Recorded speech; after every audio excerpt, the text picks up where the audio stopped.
Nós temos procurado aprofundar esses elementos críticos que eu disse acima nas nossas pesquisas, no nosso trabalho de incidência, na nossa ação climática. E para isso, nós temos desenvolvido inúmeros projetos em parceria com o movimento social de catadores, com ONGs que militam nesse tema e várias instituições. Projetos tais como os mapas de vulnerabilidade climática, uma iniciativa da UIGO com o ICLEI e a Secretaria Municipal de Meio Ambiente de Belo Horizonte, onde nós identificamos a localização dos galpões de triagem das cooperativas e cruzamos com as informações de vulnerabilidade climática do município. No outro trabalho colaborativo que a gente fez com a SLU, Superintendência de Limpeza Urbana de Belo Horizonte, nós aplicamos a metodologia da calculadora ambiental que foi desenvolvida para o IGO para avaliar a contribuição dos catadores na mitigação de gases de efeito estufa. E mais recentemente, a parceria com a BIPEC e os catadores, onde nós estamos implementando um projeto de monitoramento em tempo quase real de impactos de eventos extremos em cooperativas de 6 cidades do Brasil: Belo Horizonte, minha cidade, Belém, Brasília, Florianópolis, Salvador e Manaus. E nós estamos identificando como que eventos extremos afetam a infraestrutura de trabalho, a renda, a saúde dos catadores. Nós acreditamos na importância de que as políticas públicas sejam produzidas, as políticas de economia circular, as políticas climáticas, sejam elaboradas baseadas em evidências.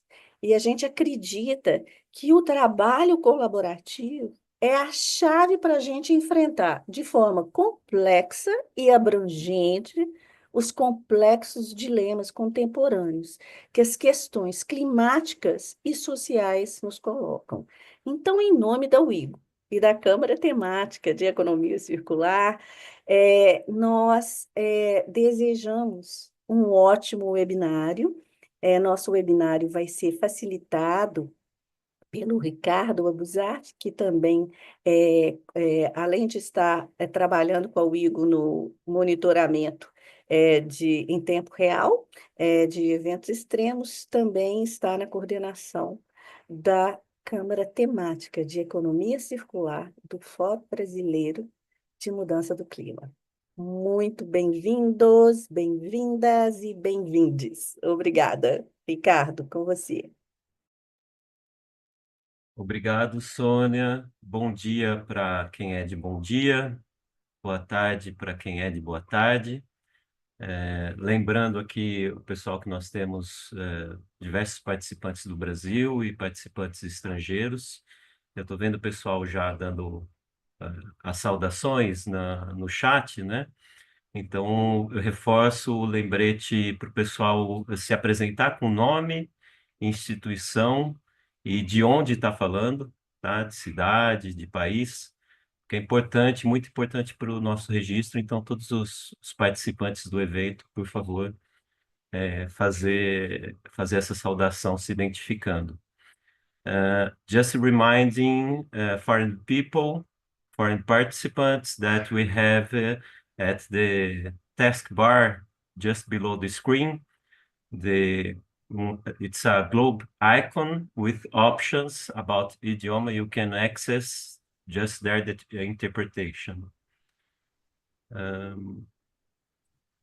Sorry. Ok.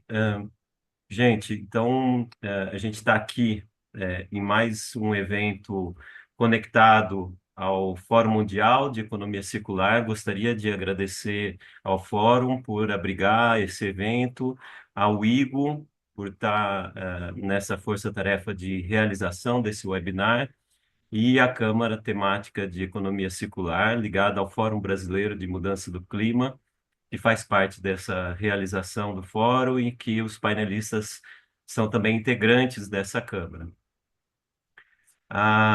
economia circular e mudanças climáticas são temas aí que vêm criando cada vez mais densidade nos debates públicos, por conta, principalmente como alavanca aí, propulsor desses temas, o período pandêmico que passamos, mas também pelo cotidiano das pessoas, né? Mudanças climáticas está na pauta do dia a dia e economia circular também, né?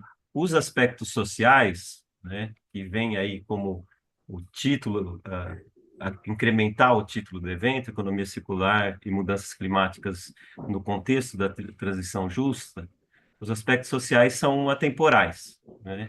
E conforme novos debates ganham esse nível de densidade, como economia circular e mudanças climáticas, eles devem ser ajustados a tais debates públicos, a tais cotidianos, para não perderem sua evidente relevância e prioridade.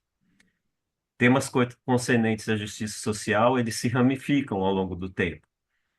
Então, temas como equidade em diversos níveis, justiça climática, transição justa, são a pauta do dia.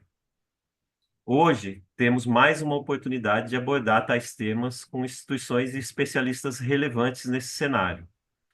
Então, eu gostaria de agradecer aos painelistas participantes, a Nancy da Colette, do Pimp My Carroça, Paula Paris, da Avina, Lea Gege Struchner, eh, tomara que eu tenha acertado, Lea, do ICLEI, o Fábio Brasiliano da BIPEC, e aos comentaristas, né, depois das falas dos painelistas, a Isabela Scorzelli, do Instituto EMAIS, e o Marcos Albuquerque, do Catalisar. E já para começar, após os agradecimentos aos participantes, né, sem mais delongas, gostaria da gente começar o nosso debate com o que é o coração do tema aí, né? Economia circular e mudanças climáticas, e aí é uma pergunta para todos os participantes, né? Entender como vocês, como especialistas, e como a instituição de vocês articulam esses temas, né? Economia circular e mudanças climáticas nas ações das suas instituições. Vou começar por Leia, já para saber se eu acertei seu sobrenome, que eu acho difícil ter acertado. Seja bem-vinda, Leia. Bem-vinda.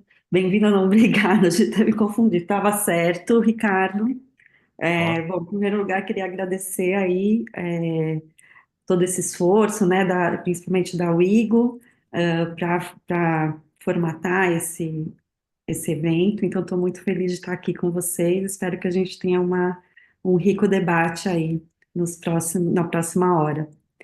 Bom, então, respondendo um pouco essa pergunta, né, a partir do que o ICLEI vem fazendo, né, primeiro vou falar o que é o ICLEI, né, o ICLEI é uma rede de governos locais para sustentabilidade, então a gente apoia cidades, municípios e regiões para a transição para a sustentabilidade, reconhecendo o papel central das áreas urbanas no contexto global.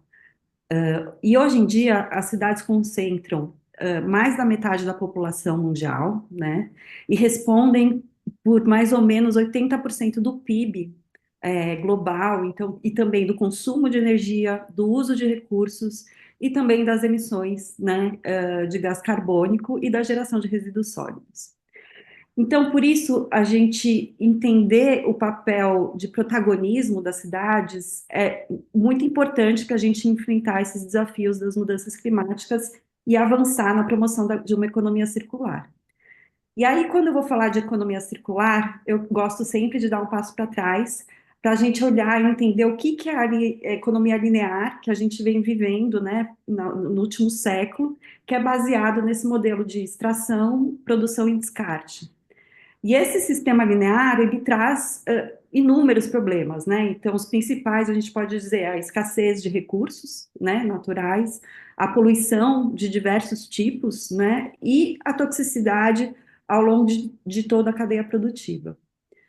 Em contraste, a economia circular, ela vem como uma abordagem inovadora, né, e transformadora que propõe relações mais positivas, né, entre a sociedade e os recursos que a gente usa, né? E a economia circular, ela sinaliza uma possibilidade de um futuro mais próspero e mais saudável, né, e mais sustentável. E essa economia circular, ela propõe que a gente deve manter materiais, produtos e recursos em uso pelo maior tempo possível, né? Então, a gente vai usar práticas como reuso, reciclagem, remanufatura, compostagem também, né? Olhando para o lado biológico e valorização dos resíduos de forma geral. Então, da mesma forma que a gente tem essa economia linear que é vigente, as cidades elas seguem o mesmo princípio, né? Então, a gente pode dizer que tradicionalmente a gente planejou as cidades para um metabolismo urbano linear, né? E a gente trata isso, né? Pensando na cidade como um todo. Então, a gente tem entradas de recursos, né, como água, energia, materiais biológicos, materiais técnicos, e esses recursos são usados e descartados, né? Então, em forma de poluição. Então, seja em forma de resíduos sólidos, né, emissões atmosféricas, emissões na água, enfim. E a gente propõe que a transição de metabolismo urbano linear para o metabolismo urbano circular, em que a gente vai usar os recursos, né, de forma otimizada, né, o máximo que a gente consegue. Então, a gente vai recircular a água, vai trabalhar com energia renovável, vai reaproveitar os materiais biológicos e técnicos que a gente tem aqui no local, né, aí a gente vai promover a redução da pressão dos novos insumos e também minimizar emissões e gerações de resíduos. Então, na prática, Bacana. isso significa fomentar políticas e projetos que vão favorecer a circulação contínua desses recursos que existem dentro das cidades e a minimização da geração de resíduos. Então, a gente pode dar Ótimo, exemplos Leia. como reuso de embalagens alimentares, a promoção de compostagem e práticas de Uhum. segurança alimentar, projetos voltados para energia limpa e renovável, programas como arborização urbana, né, que a gente amplia as áreas verdes e transforma essas áreas em plantio e sumidores de carbono. Então, a gente trabalha em diversas áreas transversais, né, que são Uhum. iniciativas de forma integrada, conectando a economia circular e com a mitigação das mudanças climáticas em diversas dimensões da esfera urbana. Bacana, Leia. Já estou começando a aprender, né? Metabolismo urbano do linear para o circular. Já adorei essa expressão. Eu queria aproveitar esse gancho e passar então para a Paula, da Avina, apresentar aí a instituição e essas conexões entre economia circular e mudanças climáticas da Avina. Seja bem-vinda. Obrigada, Ricardo. Bom, primeiramente queria agradecer ao CETEC, ao IGO pela organização, para o Fórum Brasileiro do Clima, porque eu já escutei aqui nesses poucos minutos um monte de palavras que falam sobre colaboração, falam sobre é, é, sistêmico, sul global, que eu acho que é tudo que faz sentido aqui para a gente como um todo, e por isso que a gente está aqui. Então, queria agradecer esse espaço. Bom, então, primeiramente, como a Avina, a gente trabalha em diversas pautas de impacto sistêmico no sul global também. Eu acho que o nosso foco é sempre buscar identificar as brechas de colaboração entre diferentes atores para alcançar o nosso objetivo comum e que é a nossa missão, que é a dignidade humana e o cuidado com o planeta. Como a Vina, né, a gente atua em diversas pautas quando a gente fala em mudanças climáticas, mas principalmente agora focando no contexto da economia circular inclusiva, né, que é o programa que eu tenho mais focado aqui dentro da Vina. O nosso foco é, de fato, integrar os processos circulares, reduzir geração de resíduos e emissões de gases de efeito estufa, mas principalmente gerando inclusão social e trabalho decente para as populações vulneráveis. E eu acho que essa abordagem colaborativa e de olhar sistêmico é essencial para a gente garantir os benefícios da economia circular e que eles sejam distribuídos de forma equitativa e sustentável. E eu acho que, como a Sônia disse, não importando práticas do norte global sem entender a contextualização aqui do sul global e aqui do Brasil. Então, atualmente a gente está envolvido em várias iniciativas que conectam economia, circulação e mitigação das mudanças climáticas. Um exemplo disso é o acordo de cooperação técnica com o Ministério do Meio Ambiente, que é focado nos cálculos da pegada de carbono também das organizações de captadores. E esse é um projeto, né, que conversa com o que a Sônia falou do projeto da Wigo, mas que foi uma metodologia desenvolvida por especialistas do IPCC, né, então aliando o saber acadêmico com o saber dos próprios trabalhadores do setor, com os próprios catadores, então uma metodologia construída em conjunto, validada, que já demonstrou o impacto positivo das atividades dos catadores no clima, mas também pelos serviços ecossistêmicos atrelados à atividade de captação. E aí eu queria só, para fechar essa primeira abertura, dar um outro exemplo de um projeto que eu não gostaria de deixar de citar, que é um projeto que foi executado na cidade de Boa Vista, que é o projeto Boa Vista Acolhedora, que foi executado até final de 2024, que nesse projeto criou-se uma rede de economia circular local, focada na coleta e processamento de resíduos orgânicos também, então não só da base técnica da pirâmide da economia circular, mas dos resíduos orgânicos, da poda e varrição do município. E esse projeto integrou uma massa de trabalhadores locais vulnerabilizados também, que era o caso dos imigrantes venezuelanos, gerou empregos locais, contribuiu para a redução das emissões do setor de resíduos e acabou tornando uma cidade, né, e aí conectando ao ICLEI também, uma cidade mais inclusiva, sustentável, resiliente e conectando todos os atores, porque participou comércio local, participou município, participou bancos de fomento. Então, acho que, primeiramente, a gente está aqui chegando, contando esses dois cases para vocês, mas que acho que faz sentido na discussão geral. Obrigada. Super sentido, Paula, obrigado. Economia, circulação e mitigação, né? Tá aí três pilares que podem atravessar o nosso debate. É fantástica essa relação entre o PCC e os catadores, né? Ligar os especialistas que vêm pautando o debate com a base do trabalho, né? Eu acho que são conexões super importantes e fantástico saber de Boa Vista, né? Boa Vista tem os acampamentos enormes dos venezuelanos lá, né? Então, conectar os projetos com diferentes realidades locais me parece de extrema relevância, né? E aí, conectar projetos com realidades locais, né? Eu convido o Fábio para apresentar aí também o Mãos para o Futuro, a ABPEC e essas conexões entre economia circular e mudanças climáticas nesses trabalhos que a ABPEC vem realizando, como sempre, com excelência. Seja bem-vindo, Fábio. Obrigado, Ricardo. Bom dia a todos. Obrigado pela oportunidade. É um prazer poder participar desse evento tão importante, dessa discussão tão importante, tão relevante e atual, que é essa conexão entre economia circular e descarbonização. Você bem falou, a ABPEC é a Associação Brasileira das Indústrias de Higiene Pessoal, Perfumaria e Cosméticos.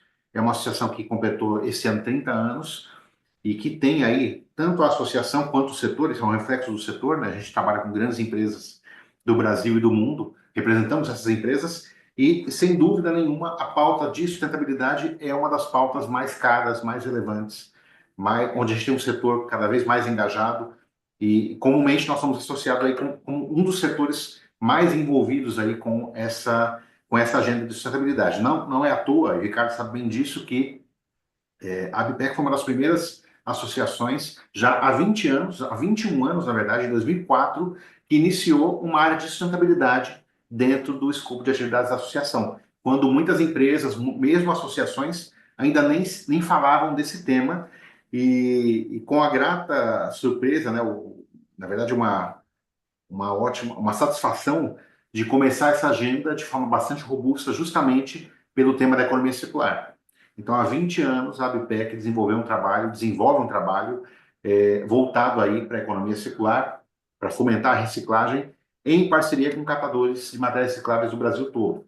Né? E essa iniciativa, né, já de quase 20 anos, completa 20 anos ano que vem, chama-se Mãos Futuro, chamava-se Dê a Mão para o Futuro, e hoje, com uma marca simplificada, talvez, nós somos aí o programa Mãos para o Futuro, que atua aí em todo o Brasil, apoiando a estruturação das cooperativas de materiais recicláveis, associações cooperativas em todo o país. Hoje são mais de 200 associações apoiadas pelo programa e sem dúvida, né, Ricardo, quando a gente escuta essas experiências e toda essa conexão entre economia circular e mudanças climáticas, não dá para falar em reciclagem sem catador, né? Acho que a reciclagem no Brasil hoje, ela só existe e ela avança, e tem todos os desafios aí relacionados, mas ela só existe por conta do trabalho dessa massa de trabalhadores e profissionais da reciclagem, que são aí as cooperativas e os catadores de todo o Brasil. Esse é um ponto. E o segundo ponto, né, que sem dúvida dá para a gente conectar, é que uma vez que a gente reaproveite os materiais, que a gente transforme essas embalagens, no nosso caso aqui, embalagens em geral, em novas embalagens, em novos produtos, você automaticamente está gerando esse impacto positivo em termos de emissões, já que o material virgem, tradicionalmente, ele vai consumir muito mais energia, muito mais calor, muito mais recursos para você transformá-lo num produto final do que o material reciclado, né, que já teve aí toda a sua cadeia percorrida, né, todo o seu caminho, né, a sua vida percorrida e vai se transformar em uma nova embalagem, um novo produto. Então, essa primeira inferência que eu queria comentar, Ricardo, que é justamente que o trabalho dos cavadores, a triagem, a destinação adequada, ambientalmente adequada, ela sem dúvida contribui para essa agenda virtuosa aí de menos emissões ou do evitar emissões de gases de efeito estufa a partir desses materiais.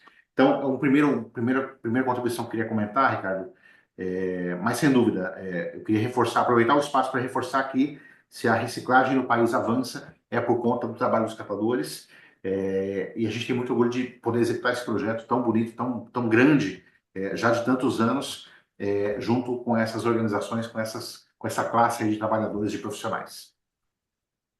Fantástico, Fábio. Acho que é importante a primeira pauta que você levanta sobre economia circular e descarbonização, né? Porque a economia circular ela andou por um debate único, né? E poucas vezes falando desse processo de descarbonização, quando a CETEC, Câmara Temática de Economia Circular, foi analisar o Plano Nacional de Economia Circular na consulta pública, né, percebeu a necessidade de inserir ali o tema, né, de economia circular de baixa emissão de carbono, de dióxido de carbono e seus equivalentes, porque não é uma prerrogativa da economia circular ser de baixa emissão, né? E a gente foi levantando essa uma das funções da Câmara Temática. Só para fazer dois avisos antes, né? Então, o pessoal que está entrando agora, por favor, identificar com nome, instituição, se identificar no chat, tá? Com nome, instituição e da onde está falando, cidade, país. And just to remind for the participants that we have the interpretation option. You just have to click at the globe icon just below at the taskbar to choose the interpretation option, ok? Bom, falando que não dá para falar de reciclagem sem catador, eu chamo aqui para o debate a Nancy da Colette, representando o PIMP My Carroça, para apresentar as reflexões suas e institucionais sobre a questão da economia circular e mudanças climáticas. Seja muito bem-vinda, Nancy. Obrigada, Ricardo. Saudações catativistas aí para todos os meus colegas painelistas, para todos que nos ouvem nesse momento. O PIMP My Carroça é uma instituição que há quase 13 anos dá visibilidade, né, a essa categoria. E como uma atividade da reciclagem, ela é um principal pilar, né, da economia circular, porque além da não geração, valorização de materiais, né, recuperação, reutilização, podemos dizer, né, que a relação com a economia circular vem desde o princípio das nossas atividades, né? Eu, principalmente como catadora, e agora como PIMP My Carroça. O trabalho dos catadores, né, é capaz de induzir práticas, né, de consumo mais conscientes, né, de criação de redes descentralizadas, gerando renda local, reduzindo desigualdade, valorizando o trabalho humano, né, e valorizando a inclusão social. Agora, em relação às mudanças climáticas, né, o trabalho dos catadores reduz a pressão sobre o espaço urbano, né, liberando áreas que, né, são destinadas aí para aterros, né, e outras finalidades, né, inclusive para criação, né, e conservação de áreas verdes, mas principalmente, né, mitiga a emissão de gases de efeito estufa, né, e poupa recursos naturais finitos, né? Então, embora ainda não seja precisamente contabilizado, os efeitos do trabalho da catação é, conduz, né, também, reduz também, né, a emissão, essas emissões na fase industrial, né, e contribuem com a descarbonização, né, da economia. A gente vê todo esse material, toda essa massa, né, que hoje a gente coloca na indústria da reciclagem, né, ela, ela contribui aí, né, nesse processo industrial também. Então, isso é um pouco, né, acho que é o início aí Maravilha. dessa Uhum. conversa, para a gente começar. Nancy, fantástico. Adorei a expressão que o catador reduz a pressão do espaço urbano, né? E essa pressão em três pontos que você colocou, né? A destinação adequada do resíduo, liberando aí, né? Diminuindo a pressão em cima de aterros sanitários, né? Prolongando a vida útil desses aterros, na emissão né, nas emissões de gases de efeito estufa e também na preservação de recursos naturais. Eu acho que esse é um tripé, uma perspectiva que eu ainda não tinha colocado luz sobre isso nessa questão da pressão do espaço urbano, né? E aí eu volto para a Vina e daqui a pouco volto para você de novo, tá? Para entender um pouco mais, aprofundar um pouco mais nisso que você falou, né? Você usa o termo aí de remuneração também dos catadores, a esses serviços que é feito, né? Então a gente está falando sobre trabalho decente e justo dessa categoria, dessa classe de trabalhadores, né? Que são os catadores e os catadores de materiais recicláveis. E aí pedir para a Paula aprofundar um pouco nesse assunto, que a Vina é uma instituição de excelência nesse tema, né? E depois eu vou voltar para a Nancy para complementar. Obrigado. Obrigada, Ricardo. Bom, um luxo compartilhar essa questão com a Nancy também. É, o, o saber, o saber da prática. E eu acho que é isso, né? A gente se dedica a garantir que as pessoas catadoras tenham acesso a trabalho decente, capacitação, reconhecimento.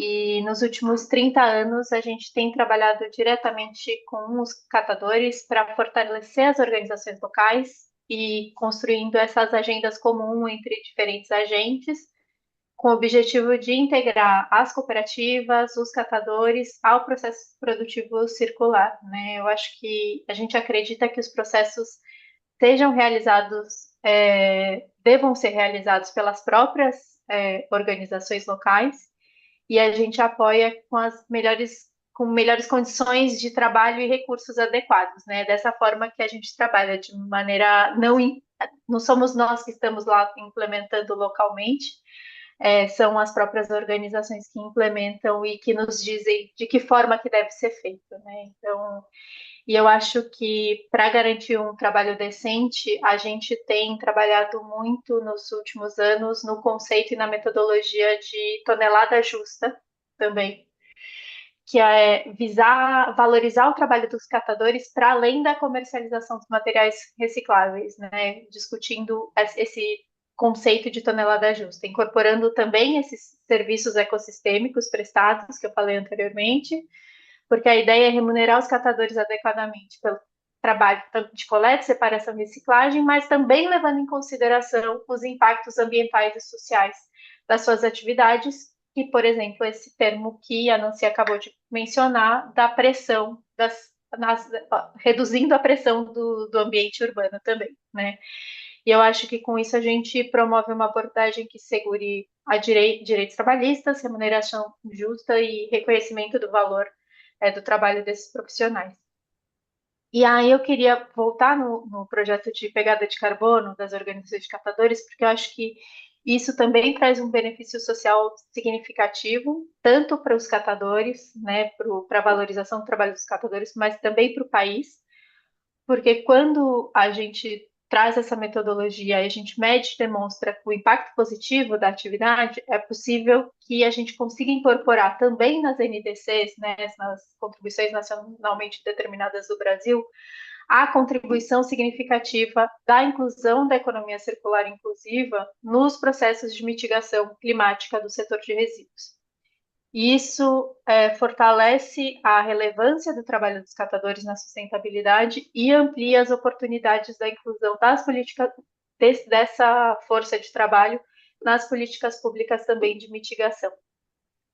E aí, para fechar esse ponto, eu queria, e não deixar de citar uma pauta global, né, que é o nosso compromisso na incidência de políticas públicas globais, que é, por exemplo, o Tratado de Poluição Plástica, que a gente tem trabalhado em conjunto com a Rede Latino-Americana de Catadores, né, a Rede LACRE, e a IALP, a International Alliance of Waste Pickers, para garantir uma transição justa e inclusiva na economia circular, com foco nessas melhorias de condições de vida e no reconhecimento da contribuição do trabalho dos catadores para combater esses desafios complexos da sociedade, né? Então, acho que é uma grande gama de assuntos, mas tentando sempre que o protagonismo e quem está dizendo o que deve ser feito sejam os trabalhadores, os catadores que estão na ponta, sabendo qual que é o desafio e que estão resolvendo esse problema e aí está sendo desvalorizado muitas vezes. Sim, é interessante esse cálculo sobre a tonelada justa, né, que você coloca, Paula. Quais variáveis desse cálculo que vocês contemplam? Então, isso está nesse meio dessa construção, junto com as organizações de catadores. Então, é uma metodologia. A ideia, na verdade, é juntar diversos padronizações de conceitos sobre responsible sourcing, então, como recurso, cadeia responsiva. Então, juntando a questão da tonelada em si, né, do Cadeia material de em si, suprimentos, né? mas e os serviços prestados e a cadeia de suprimento valorizada.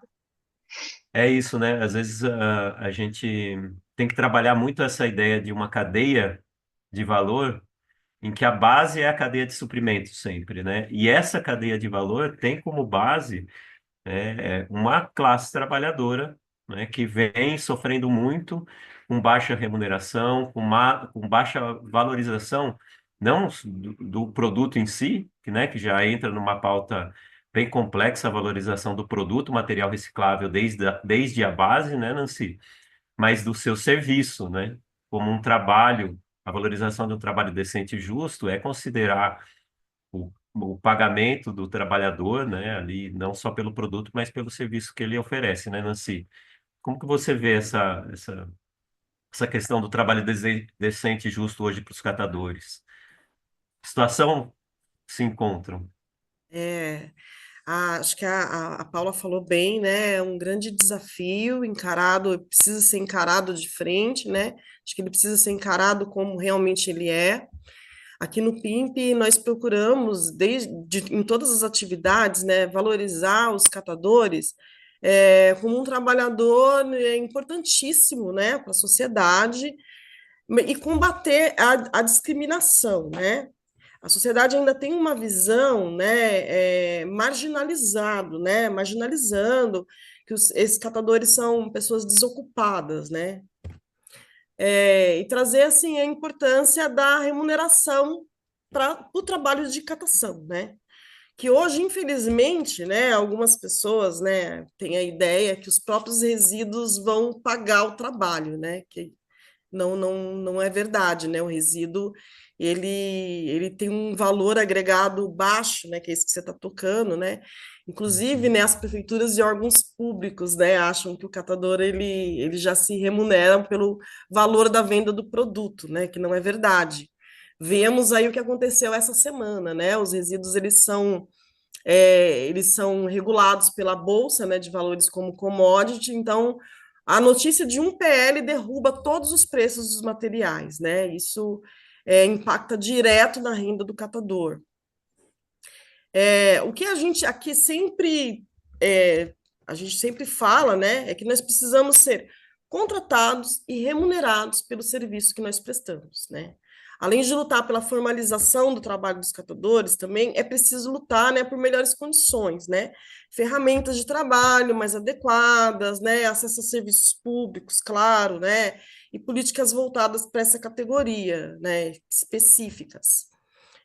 Vou dar um exemplo, tá? Assim, na maioria das cidades, né, deveriam ter aí o pagamento pelos serviços ambientais urbanos, né, o PSAL, que é uma espécie de remuneração, né, não apenas pelos serviços de coleta, né, propriamente falando, mas também pelos benefícios ambientais, né, proporcionados pela atividade à sociedade, né, à comunidade em geral. É uma luta, né? Porque a cadeia da reciclagem ainda é marcada por muita exploração, sabe? Trabalho análogo à escravidão, né? Péssimas condições de trabalho. É, isso tudo aliado a uma cadeia, né, de indústria, né, a indústria recicladora ainda está se conscientizando, né, desse papel da reciclagem. Eu gosto muito, né, das falas da ABPEC, que sempre valoriza, né, quem está na base, mas acho que falta muito avançar nisso, sabe? E principalmente nesse ponto, sabe? O ponto da exploração mesmo da mão de obra, né, dessa desvalorização. Então, assim, também fico muito feliz com a fala da Paula, né, pelo trabalho que a Vina vem desenvolvendo aí, né, para valorizar, entender, valorizar o trabalhador, né, como o principal ator dessa cadeia, né? Boa, Nancy. Acho que é isso.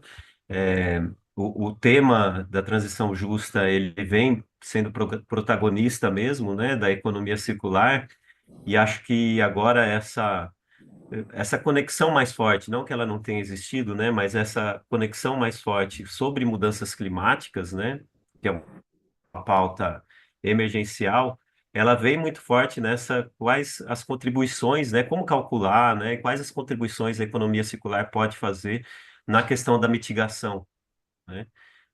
Então, essa redução das emissões de gases de efeito estufa, elas são uma pauta e o ICLEI trabalha com isso, né? Com responsabilidade. Eu queria que a Leia compartilhasse um pouco desse link, né? Economia circular e mitigação. Sim, então a gente trabalha muito, né, com essa conexão, né, e a gente entende que a economia circular, ela vem como essa solução, né, não só para mitigar,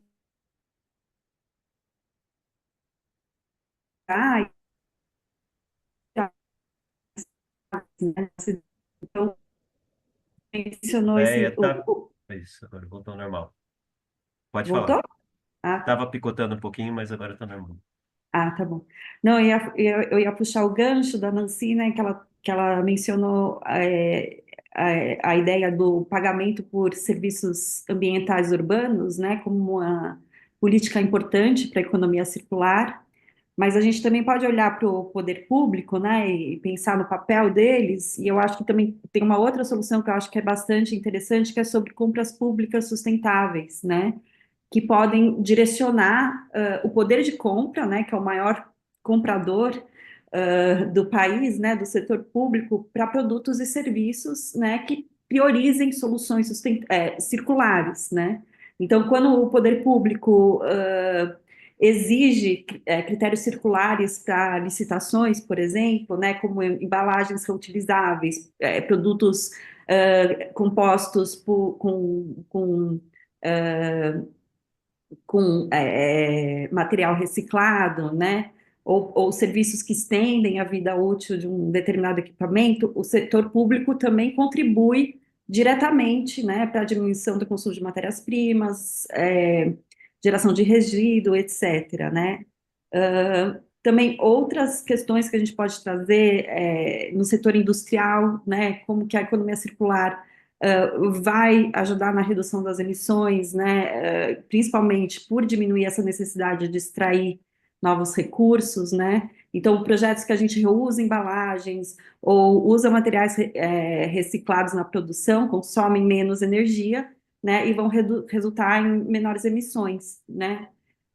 No setor de transportes, a mesma coisa. Então, sistemas circulares, eles promovem o compartilhamento de veículos, a eletrificação de frotas, né? E aí a gente contribui também para a redução de emissões, né? E no setor de alimentos, a gente pode falar de compostagem, né, de resíduos orgânicos, no reaproveitamento de alimentos, né, e a produção local, né, como uma forma de contribuir não só para a redução de desperdício de alimento, né, em toda a cadeia produtiva, mas, é claro, a redução da emissão dos gases de efeito estufa, né, associados ao descarte adequado, e também ao transporte dos alimentos até os aterros, enfim. Que mais? A gente também, a arborização urbana, né, que eu trouxe lá em cima, ela vai ampliar áreas verdes, né, e vai transformar essas áreas verdes urbanas em sumidouros de carbono. Então, aqui a gente não só mitiga, mas a gente também está regenerando, né, as áreas urbanas. Então, enfim, a gente pode dar vários exemplos, né, no contexto Os de bolsões cidade, verdes urbanos, né? construções verdes, captura da água, reutilização da água, reuso de materiais de construção, enfim. Então, quando a gente redesenha essas cadeias produtivas, né, e esses fluxos à luz da economia circular, a gente vai reduzir a pressão dos recursos naturais e também contribuir de forma direta e significativa, né, para a mitigação das mudanças climáticas. Maravilhoso, Leia. Acho que você vê a quantidade de variáveis, né, para a gente pensar economia circular conectado à mitigação, né, as estratégias de mitigação, o quanto é complexo isso. E aí, calcular, por exemplo, essa descompressão, diria, né, do espaço urbano e conectar isso ao trabalho dos catadores. Eu sei que a BPEC, né, o Mãos para o Futuro, o ano passado, né, Fábio, realizou esse cálculo sobre a emissão de gases de efeito estufa nessa cadeia de reciclagem, né, nessa cadeia de valor, com o trabalho dos catadores. Foi um cálculo que levou o ano todo, né, para descobrir como é esse cálculo. E queria que o Fábio trouxesse um pouquinho essa experiência, né, que foi fabuloso dar visibilidade para isso, né? Perfeito, Ricardo. De fato, nós temos aí um histórico de resultados do programa. A questão falando de logística reversa, tá, pessoal? Então, é justamente todo aquele ponto da cadeia relativo à triagem, que é realizado nas cooperativas e que, claro, né, desemboca, né, tem a sua destinação para a indústria recicladora. Aqui na BPEC nós temos, e dentro dos setores que participam do programa também, hoje são 4 setores, além da BPEC, nós temos também limpeza e saneantes, massas e alimentos e também agora fabricantes de tintas. Então, são setores usuários de embalagens, né? Não somos indústria recicladora, mas somos usuários dessas embalagens, dessa matéria-prima reciclada que vem aí, né, através do trabalho dos catadores. Então, fizemos, né, considerando todo esse cenário, nós fizemos um estudo, contratamos uma consultoria, fizemos um estudo que combinou aí informações e metodologias da pegada de carbono de materiais, então fatores de emissão, todo o caminho, né, a vida útil desses materiais também, papel, plástico, metais e vidros, e combinamos essa metodologia de pegada de carbono, as ISOs relacionadas, também às metodologias do GHG. Então, foi um estudo bastante particular para desenhar essa metodologia para calcular justamente as emissões evitadas pelo trabalho das cooperativas e da logística reversa, como todo esse contexto da logística reversa, e as emissões evitadas a partir daí. Ou seja, como que esse trabalho, essas quantidades, os tipos de materiais, os fatores de emissão particulares de cada material, ao longo dos anos, como é que isso resulta num acumulado de emissões evitadas. Então, fizemos esse estudo ele vai ser divulgado ainda, ele já está concluído, mas vai ser divulgado em breve, Inclusive, temos Já uma tem gente calculadora perguntando disso, aqui né? já. Eu vi aqui já a pergunta. Sônia, eu vi que a Sônia sempre compartilha bastante material. Nós também teremos uma calculadora dessas emissões com base nessa metodologia, para que outros programas de logística reversa possam utilizá-la também, e a gente tem uma metodologia uniformizada entre esses atores, esses players aí, de programas de logística reversa. Mas, Fantástico. concluindo, esse estudo revelou para a gente, então, que ao longo dos últimos 11 anos, as atividades do nosso futuro acumularam aí cerca de 3,8 milhões de toneladas de emissões de gases de efeito estufa evitadas. Então, é um volume bastante significativo, né? Quem está nessa agenda de mitigação e adaptação sabe o quanto esse número é expressivo. Vamos divulgar esse material, vamos divulgar essa calculadora também em breve. E o próximo passo desse levantamento é justamente aprofundar as bases metodológicas desse estudo para avaliar se isso não pode gerar, eventualmente, um crédito de carbono que pode ser aproveitado tanto pelas cooperativas quanto pelas empresas que participam e subsidiam o programa. Então, a gente vai aprofundar, claro que é um segundo passo ainda bastante avançado, que a gente vai fazer todo um estudo de viabilidade também, mas que vem aí pela frente. Quem sabe nós temos boas notícias também, justamente da logística reversa sendo utilizada para abater ou para mitigar, enfim, compensar parte das emissões aí dos setores que participam das empresas. Então, aguardem notícias, vocês vão receber em primeira mão aí tanto a metodologia, a calculadora, quanto os resultados desse estudo. Obrigado, Ricardo. Obrigado, Fábio. Vem aí pela frente. Vou aproveitar essa expressão, né, e provocar a Paula e a Nancy sobre quais são os desafios e as oportunidades dentro desse contexto que a gente está discutindo: economia circular, mudanças climáticas, transição justa. O futuro, o que nos aguarda? Quer Paula, começar, pode começar. Nancy? Bom, Pode tá bom, começar, depois eu jogo para a Nancy. tá bom. Então, tá bom. Eu acho que a economia circular, né, a discussão sobre a economia circular, ela nem é tão antiga assim, né? Se a gente pensar 2010, a gente estava começando a falar bastante sobre o conceito. A gente estava saindo da discussão de resíduos, mas falando de economia circular mesmo, 2010, a gente está falando de uns 15, 20 anos do termo, né? E eu acho que, mas ainda assim, com a velocidade do tempo que a gente tem hoje em dia, a gente ainda enfrenta desafios hercúleos, né? Eu acho que como falta de infraestrutura adequada, acesso limitado a financiamento, e temos ainda muita resistência na mudança dos modelos econômicos tradicionais, tanto de mercado quanto de mentalidade. Mas também eu acho que os desafios fazem com que a gente tenha oportunidades tão significativas quanto. E eu acho que integrar as populações, né, os trabalhadores informais, as populações mais vulneráveis, como é o caso dos catadores, nas cadeias produtivas circulares, é uma oportunidade de gerar não só inclusão social e econômica, mas de promover trabalho decente e entender eles como parte desse sistema, né? Não, e acho que perder esse conceito de falar só de uma política social. A gente está falando de fortalecimento de uma cadeia produtiva mesmo e de capacitação. E eu acho que a parte de adaptação, né, e justiça climática são pontos-chave, né, nesse processo. Sônia comentou desses cálculos e desses estudos que estão sendo feitos para os catadores.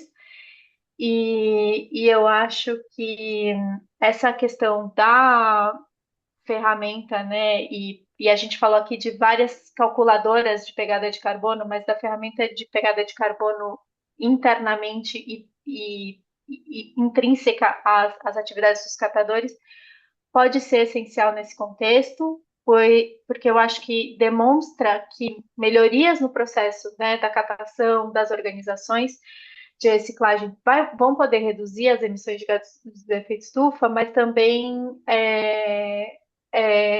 melhorar as condições de trabalho dessas organizações.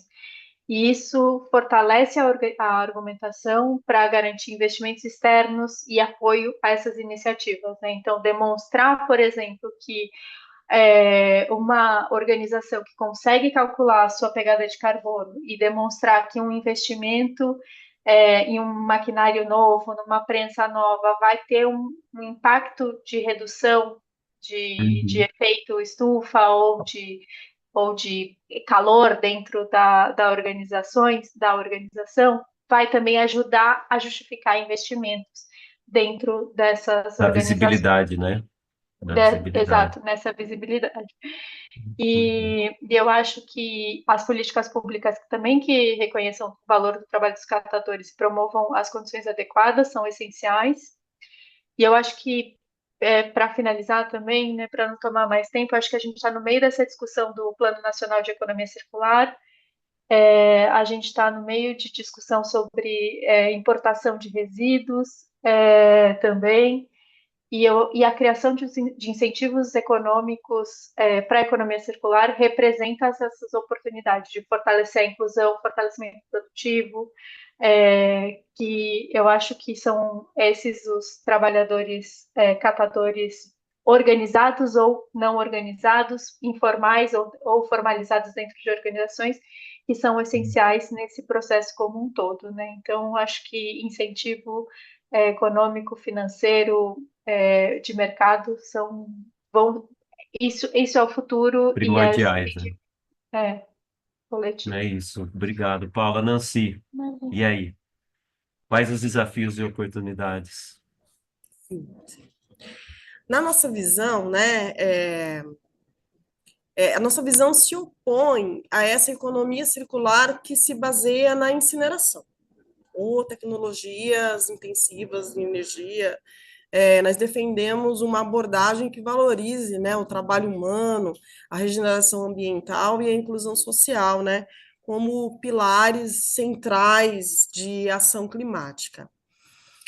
Os desafios são enormes, e vão desde, né, de combate a legislações e práticas discriminatórias contra os catadores, passando por contratação de trabalho, né, e chegando a aspectos como democratização, né, da gestão de resíduos. A gente vê hoje as concessionárias, né, ganhando força, né, as PPPs ganhando força, né, oferecendo soluções aí mirabolantes, né. Então a gente acredita muito assim na eficiência, né, do trabalho dos catadores, até mesmo ofertando, né, menos custos aí até para as cidades. As oportunidades, eu vejo, por exemplo, né, eu vejo que as grandes cidades, elas são diversas do ponto de vista territorial e social, né, e elas precisam de soluções diversificadas, sabe? Acho que não existe uma solução. Então, eu vejo que esses grandes consórcios, né, que, por exemplo, tem uma, duas empresas contratadas para fazer toda a gestão, né, eu acho que isso é um desafio, sabe? Porque a gente ainda está amadurecendo, né? Essa pauta ela é nova e a gente tá incidindo sobre isso, né? Então, os catadores eles ainda não estão incluídos, né, nesses contratos, nessas concessões. Vemos, né, por exemplo, a cidade de São Paulo, né, que tem muito resíduo, muitos problemas, né? E a gente tem aqui contratado só duas empresas. Então, a educação ambiental, né, que não leva em conta a participação dos catadores, das cooperativas, onde a gente poderia, né, duplicar, triplicar, né, o volume de massa, né, desses trabalhadores com a inclusão deles.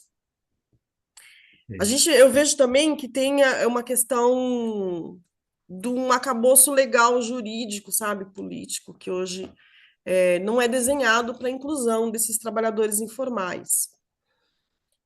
E a gente precisa avançar, né, enfrentar esses desafios, assim, com muita ousadia, com coragem, debruçar nessas pautas, né, para que realmente haja transformação, para que aconteça, né, uma transformação de fato. Nós Coragem, aqui do porque são PIN lutas, né? lutas.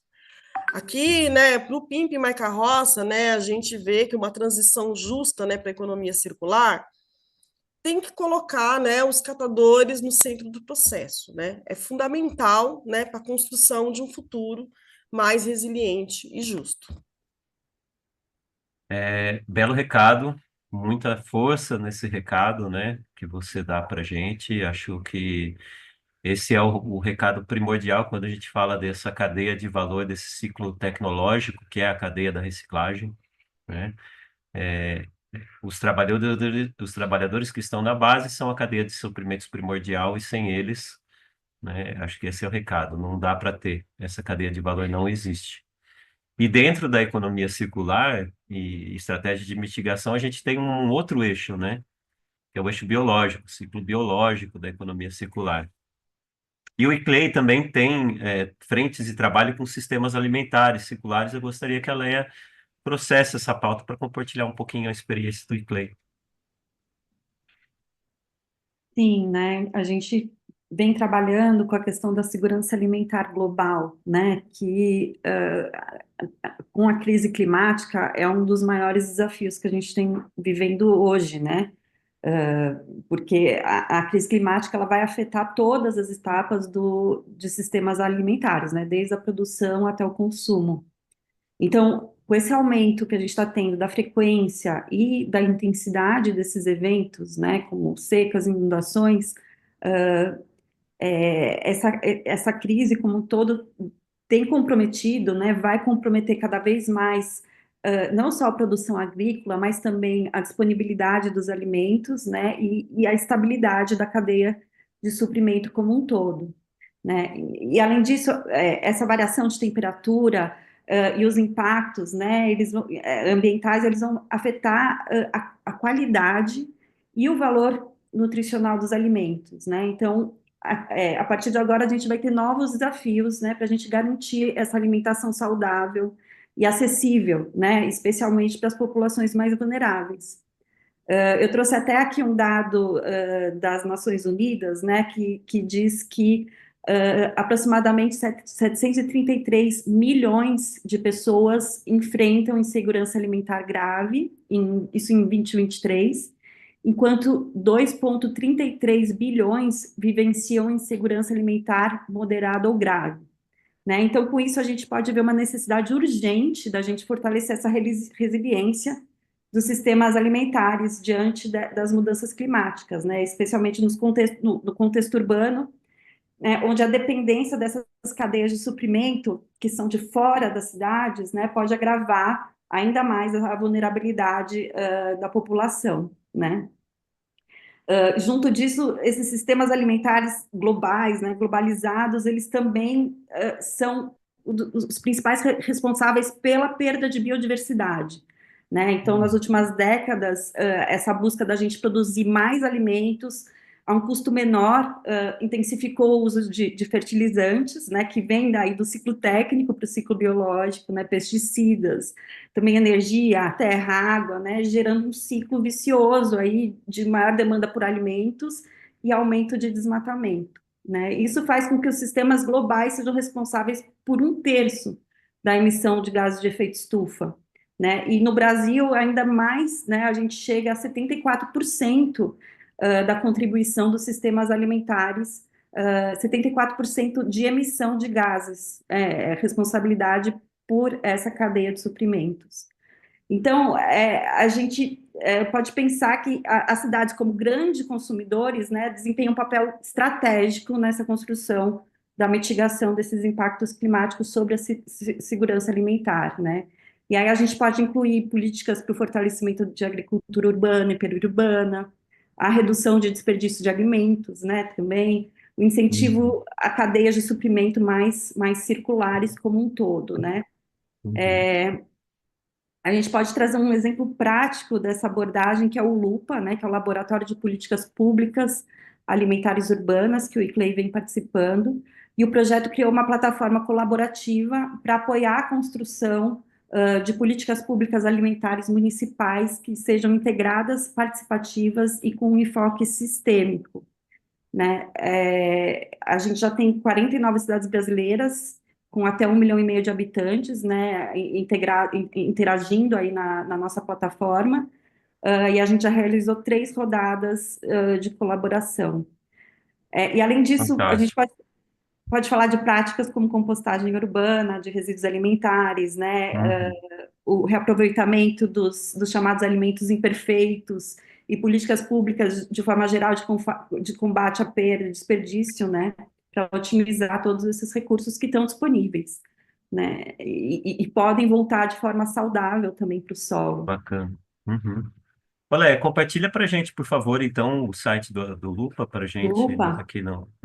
no chat, né? E aí, cada instituição também que queira compartilhar ali o link, né, das suas instituições, eu convido agora para esse papo denso, uma árdua tarefa dos nossos comentaristas, Isabela Scorzelli e Marcos Albuquerque, a comentar, né, esse desafio de comentar tantas informações que a gente vem. Iniciar por Isabela, por favor, seja bem-vinda, Isabela. Obrigada, Ricardo. Parabéns a todos por trazer. Bom, primeiro agradecendo, né, a Câmara Temática para a organização, né, desse importante evento. E parabéns a todos, né, que trouxeram informações muito importantes, relevantes. E eu vou começar a minha fala. Todos trouxeram a questão da política pública, né? Eu acho que sim, a gente precisa, é importante valorizar a cadeia de reciclagem. Eu acho que isso está nítido no em que todos, né, falaram. A gente precisa levar, como Sônia falou, ter dados e fatos e evidências para a construção e influenciar políticas públicas que possam reverter realmente em resultados efetivos, que eu acho que é o que todos falaram. A gente precisa ter mais resultados.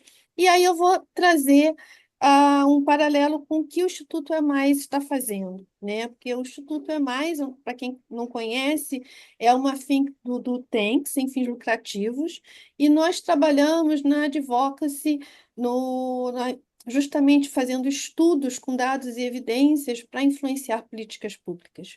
E claro que o tema descarbonização e economia circular, ele perpassa por todos os nossos trabalhos, né? Então, nosso objetivo é justamente impulsionar a descarbonização como não só oportunidade de crescimento industrial, aumento da competitividade, gerações de emprego e com uma transição justa e equitativa, né? Que é o que a gente necessita, e a gente não vai conseguir fazer avançar no tema se a gente não valorizar justamente toda essa cadeia de reciclagem, os catadores, né?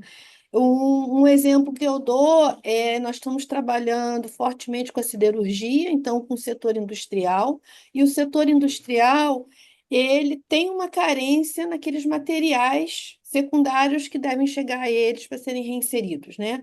No caso da siderurgia, a sucata metálica, né? Então, é super importante e fundamental que haja um trabalho de valorização dessa cadeia, como todos falaram aqui, para justamente a gente poder também, não só dar toda a dignidade, valorização para esses catadores, mas que esses materiais sejam valorizados, né, que são tão necessários para a indústria, que eles possam chegar na indústria para poder o ciclo produtivo continuar de acordo com, por exemplo, com toda a questão da descarbonização industrial, né? Então, eu acho que ficou claro que não existe uma solução única. Existem diferentes soluções que podem ser feitas, né? A política pública, ela pode impulsionar tudo isso, né? Então, a gente tem estratégias distintas de mitigação e adaptação às mudanças climáticas, e elas devem ser considerar, né? Eu acho que foi a Leia e a Sônia que falaram que todas as particulares locais, os desafios locais, não adianta a gente trazer do norte global experiências sem levar em consideração os aspectos do sul global. E falando de Brasil, no Brasil, né? A gente não Bacana. pode só reproduzir lá fora. Pelo contrário, a gente tem que valorizar as realidades brasileiras e trabalhar para melhorá-las.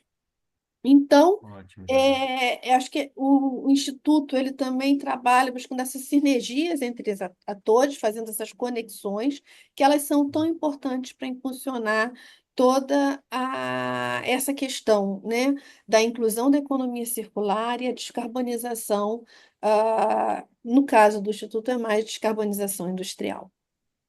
Acho que esse tema, né, descarbonização, você vê como ele vai criando cada vez mais espaço aqui, né, nas falas, e vai criando essa prioridade. Lembrar aos participantes para mandar perguntas tem um ícone na barra de tarefas aí embaixo, né, Q e A, né, perguntas e respostas. Quem quiser mandar perguntas, a gente já está chegando nesse momento. Marcos, passo para você fazer seus comentários. Seja bem-vindo. Muito obrigado, Ricardo, e a todos os participantes aqui. Para mim é uma honra estar presente com tantas pessoas dedicadas ao tema. Eu sou Marcos Albuquerque, um dos fundadores da Catalisar. Na Catalisar, nosso propósito é construir uma bioeconomia circular que seja justa e inclusiva. Nós atuamos tanto com indústrias quanto organizações de catadores e territórios, já tendo tido contato com mais de 350 organizações de catadores ao redor do país. E eu queria aproveitar minha fala aqui para fazer uma costura do que foi comentado e trazer algumas reflexões, né? Colocar uma pulga atrás da orelha, né? Então, a gente falou, assim, foi falado pelos participantes aqui sobre mudanças climáticas e a relação com a economia circular, a parte de adaptação e mitigação, temas que eu achei bem relevantes aqui, que a Leia comentou, sustentáveis, que a Paula trouxe também na questão da tonelada justa, e a Leia trouxe também do protagonismo das cidades para fazer essa mudança. E aí, algo que eu quero trazer aqui é que a economia circular ela é um pilar fundamental para combater as mudanças climáticas, principalmente na parte de mitigação, reduzindo, né, a geração de carbono, mas também na parte de adaptação, fortalecendo redes locais, tornando comunidades mais resilientes. E os catadores, eles têm um papel fundamental na mitigação das mudanças climáticas. Por outro lado, eles são extremamente vulneráveis à parte de adaptação, né? Eles são extremamente vulneráveis às mudanças climáticas em si, como a Sônia bem ressaltou no estudo que a Wigo fez, justamente sobre a vulnerabilidade dos catadores, né? E, assim, em relação a isso, a gente vê que a economia circular, ela está avançando mundo afora, né? Ela está avançando aqui no Brasil, já temos uma estratégia nacional, estamos discutindo plano, existe um PL da economia circular, mas se não houver uma intenção para incluir quem está à base da sociedade, a gente vai acabar perpetuando a mesma desigualdade, os mesmos problemas que existem hoje. E o que a gente vê, né, o que eu vejo hoje da experiência, é que a economia circular ela é adotada com facilidade pelas indústrias quando ela gera uma redução de custo ou um aumento de receita direto. Vídeo que aconteceu muito na pandemia, quando as cadeias de suprimento foram disruptadas, né? E muitas empresas olharam para aquilo que antes era um passivo, né? Era um custo, um resíduo, para ver formas de valorizar ele e ter mais retorno a partir daquele material. Mas quando essas mudanças não geram um ganho econômico direto no curto prazo, aí nós precisamos ter instrumentos legais e de controle para promover essas mudanças. Senão a gente vai ter né, parte do setor econômico querendo manter o status quo, né? Então, trazendo um exemplo aqui, já fechando esse raciocínio, a gente está discutindo a questão do decreto sobre a importação de resíduos. E da parte da indústria, ela fala que ela precisa, né, no cenário de guerra tarifária mundial que a gente está vivendo, a indústria fala que ela precisa de matéria-prima barata para ser competitiva.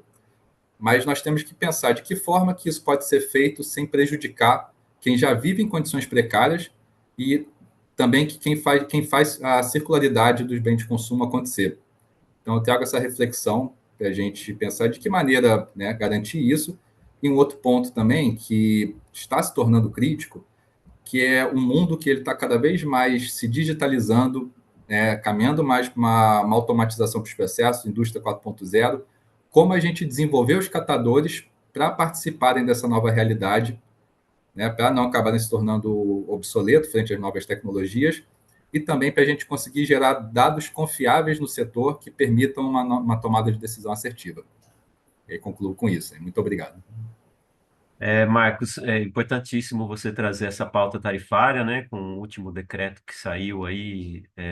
A gente está numa encruzilhada mesmo, porque se a gente está pautando economia circular, mudanças climáticas, portanto, descarbonização, né, e transição justa, a gente está falando também que não é só considerar o valor da matéria-prima secundária aí, né, como poder de mercado, mas globalizar o seu comércio, trazer com transportes, né, de longuíssima distância, o material implica em emissão alta de dióxido de carbono e equivalentes, né, não pautar a transição justa como um desses valores agregados à matéria-prima secundária, né, ao material é um erro, né? Porque isso deve estar no cálculo do valor, né?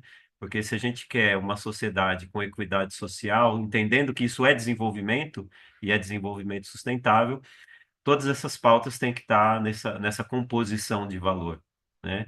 E acho que falta aí essa estruturação desse fluxo, né? Reverso para materiais que de longa distância no Brasil, mas que podem ter um pouquinho de esforço, pensar logísticas mais eficientes, né? Bom, eu agradeço aos participantes, tanto os panelistas como aos comentaristas, e a gente tem aqui alguns comentários no chat, né, e uma pergunta também para a mesa, que é uma pergunta já. Vou começar com uma pergunta desafiadora para quem quiser responder, né? A Sônia Chapman, ela levanta aqui a questão da Política Nacional de Economia Circular, que é um projeto de lei que vem sendo passado aí por diversas instâncias, construído dentro do Fórum da Geração Ecológica, na Comissão de Meio Ambiente do Senado, né? E que já teve algumas aprovações dentro desse fórum, foram 42 acabou peças legislativas, e a que está mais adiantada é justamente o projeto de lei da Política Nacional de Economia Circular, PL 1284, se eu não me engano. E ela cita o banco de dados de ciclo de vida de produtos, né? Ela pergunta aqui para a gente quem seria o responsável pela construção de um banco de dados de ciclo de vida de produtos, né? Para poder fazer esse tipo de rastreamento, esse tipo de documentação sobre o ciclo de vida de produtos.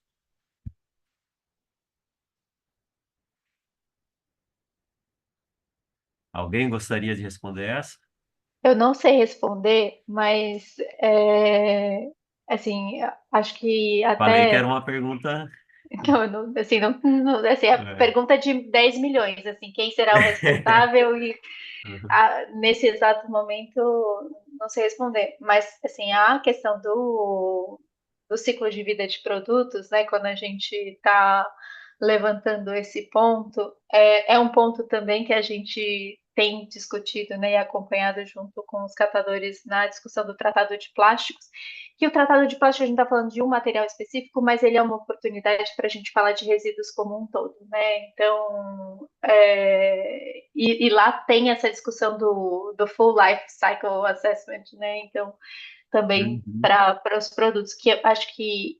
Mas isso, assim, na verdade, só para trazer a importância desse banco de dados para o Brasil, vai ser extremamente relevante para, lá nas discussões, né, globais e internacionais, a gente também conseguir trazer definição e trazer postura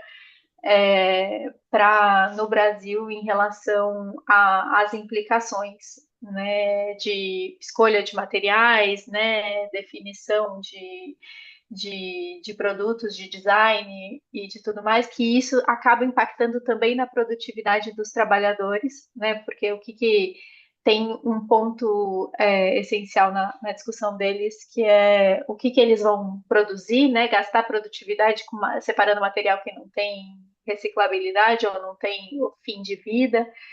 Então, acho que não sei responder quem vai fazer, mas vai ajudar em, assim, não só no Brasil, como globalmente, essa discussão e no posicionamento de Brasil também. E aí, só fazendo um comentário no que o Marcos falou sobre a discussão das questões de resíduos e de descarbonização, que eu acho que, só trazendo um exemplo muito significativo de uma conversa que eu tive. Eu estava conversando com o governo francês, e eu acho que em algum lugar eu já contei essa história, que, bom, o governo francês, né, um país muito menor do que o Brasil, quando a gente está falando em coleta, eles coletam muito mais que a gente, mas o quanto eles conseguem separar de fato para voltar para o ciclo técnico chega a ser 40%, né? De tudo que chega numa central de triagem, eles conseguem separar 40%.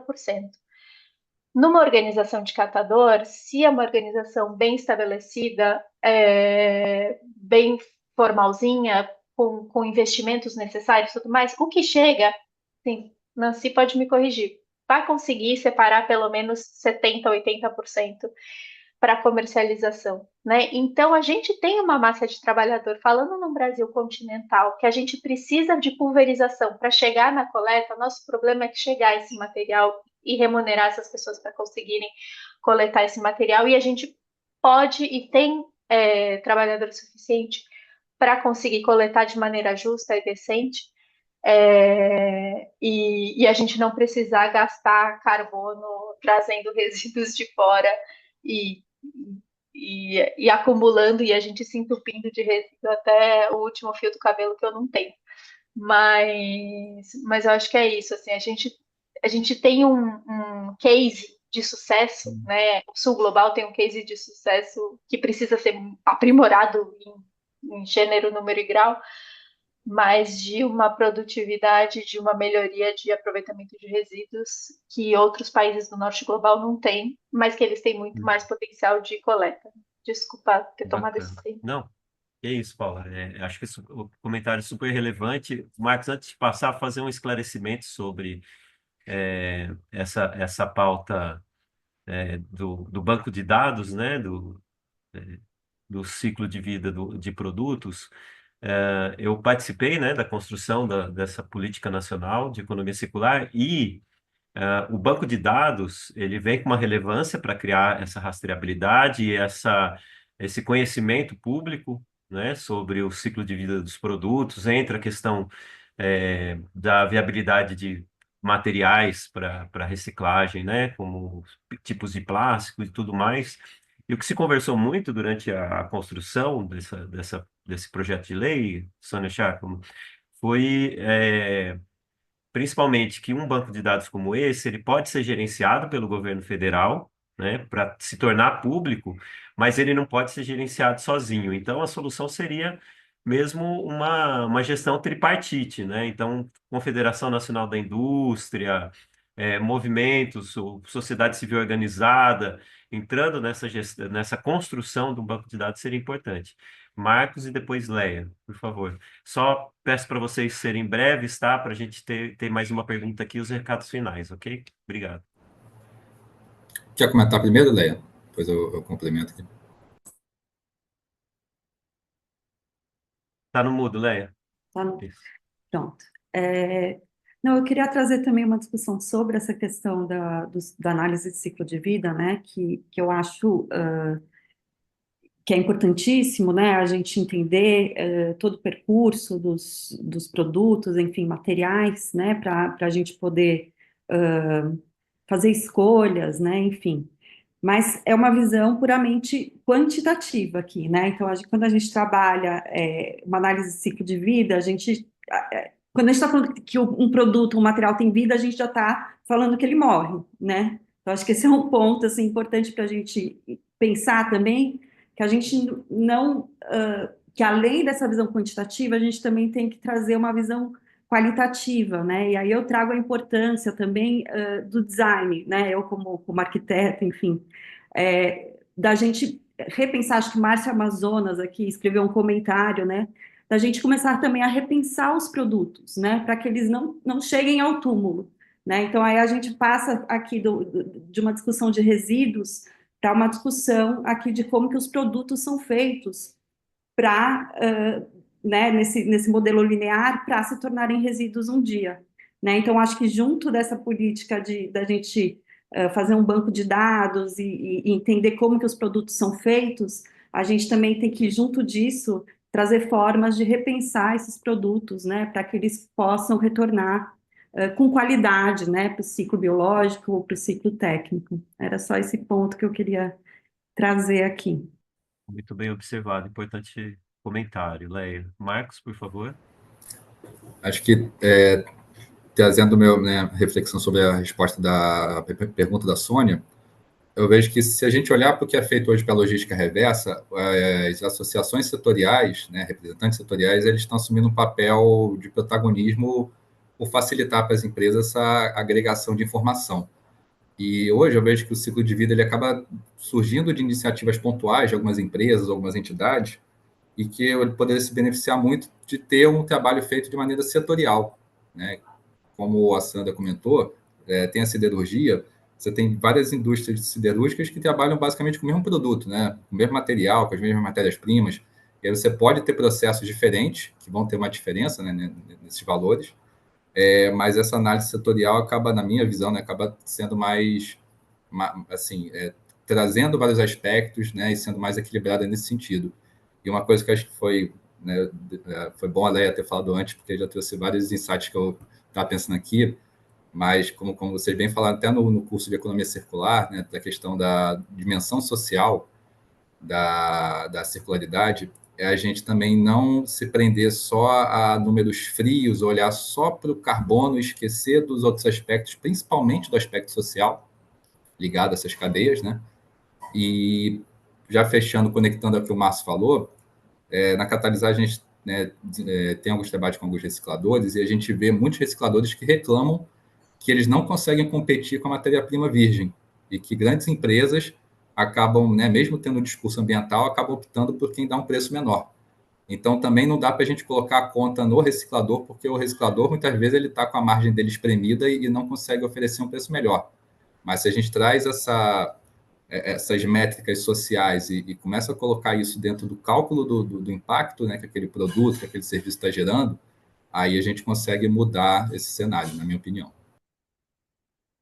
Bacana, Marcos. Poxa, bastante participação aqui nos comentários também, né? A Jaqueline Rutkowski coloca a importância de inserir os catadores nesse cálculo sobre gases do efeito estufa e como inseri-los no mercado de carbono. Uma pauta que já daria um webinar inteiro para discutir essa viabilidade. Se não me engano, a Wigo tem também um estudo que fala sobre essa viabilidade técnico-econômica de inclusão, né?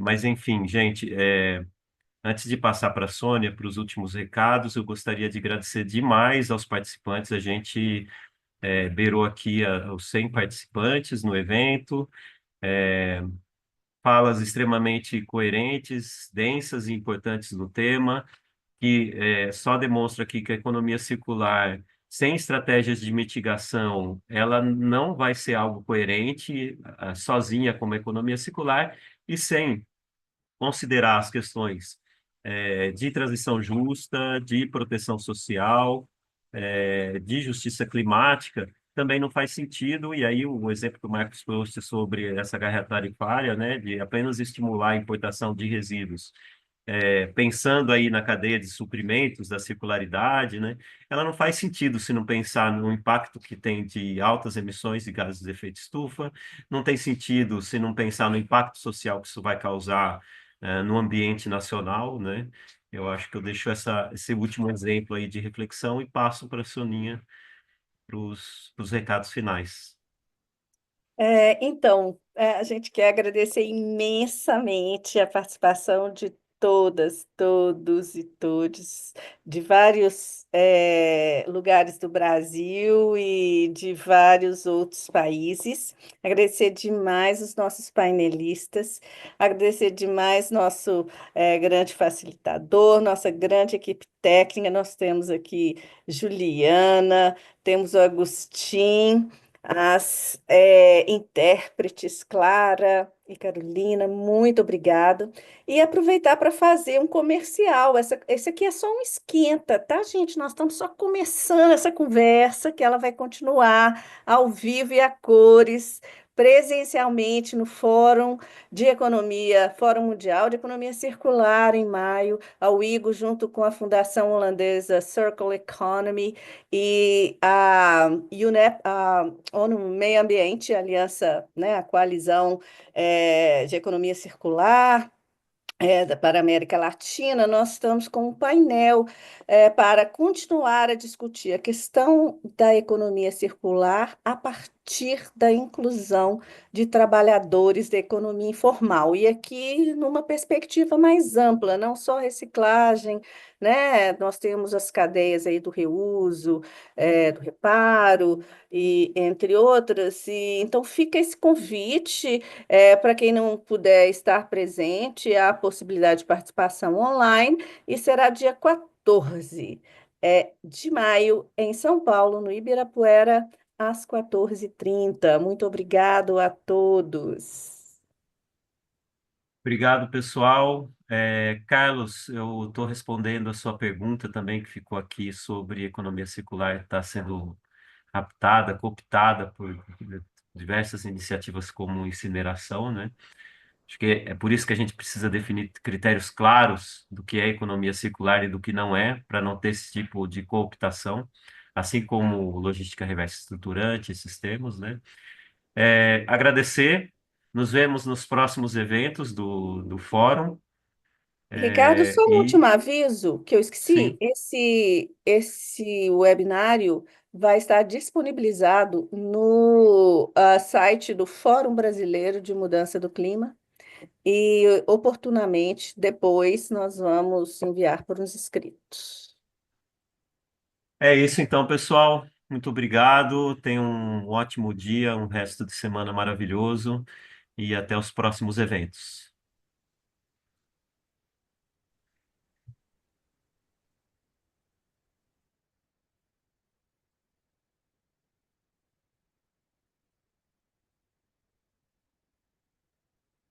Ok, muito obrigada, gente.